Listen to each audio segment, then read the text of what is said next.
প্রদীপ দিনাজপুরের খেলোয়াড় রাসেল। আমরা দেখতে পাচ্ছি মাসুদকে, রহমতগঞ্জের ফুটবলার দারুল ফুটবলার মাসুদ।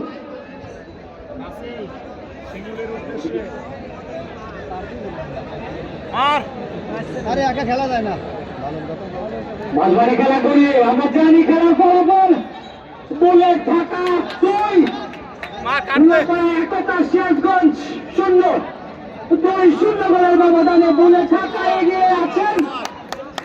রেফারি হলুদ সংকেত, হলুদ কার্ডের মাধ্যমে তাদেরকে সতর্ক সংকেত জানিয়েছিলেন। অভিজ্ঞ রেফারি দেওয়া হোসেন পাবনা জেলা ক্রীড়া পরিষদের অন্যতম রেফারি, অনেক বড় বড় ম্যাচের দায়িত্বই রয়েছে। বুঝতেছেও না, ওই প্লেয়ার 160-এর প্লেয়ার হয়েছে।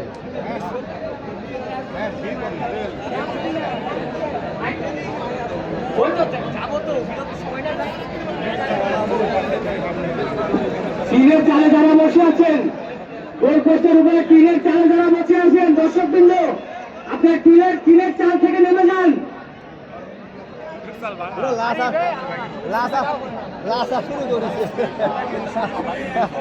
ভুলে থাকা লম্বা করে বাড়াবেন, নিজেদের পার্থক্য থেকে আরো তীব্র করতে আমরা দেখতে পাচ্ছি লাখো দর্শকের সমাগমে জেলা উচ্চ বিদ্যালয়ের মাঠের এই ফুটবল উন্মাদনায় ফাইনাল ম্যাচের ভুলে থাকা